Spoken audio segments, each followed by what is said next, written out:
the moment you decide to be more selective in your life, a lot of people lose access to you, but it feels like you lose access to a lot of people. And that's kind of the point. That's what's meant to happen, but that can be extremely discouraging and uncomfortable. And it almost feels like, what? I have fewer friends, I have fewer colleagues, I have fewer people I can associate with. It feels more lonely. But that's kind of the point. When you're upgrading one level of your life, or maybe all levels of your life, whether it's your education, your job, when you're upgrading who you are emotionally as a person, doing work on yourself, that could include therapy, that could include coaching, whatever it is, that could just include you being more honest about yourself and where you need to improve in life, emotionally, financially, with your job, with your relationships.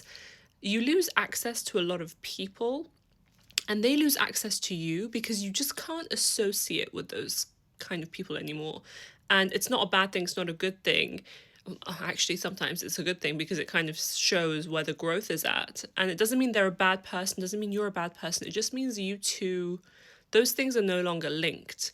And this is something that's really uncomfortable for a lot of people, and this makes people go back to their old ways, go back to their old ways of maybe financially being very frivolous and spending on anything and everything. Maybe you had a set group of friends who encouraged that, unknowingly encouraged that, and were like, no, just spend it, spend £1,000 here, buy the thing, we're gonna only live once. Or friends that maybe perhaps were more drinking buddies and encouraged you to have those unhealthier habits, but now you want to focus on healthier habits.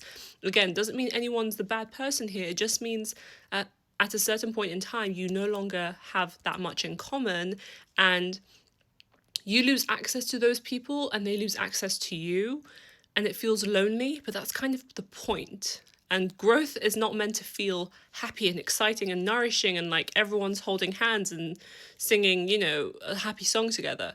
It's meant to be extremely lonely, it's meant to be uncomfortable, but that's before all the good stuff happens, and you need that.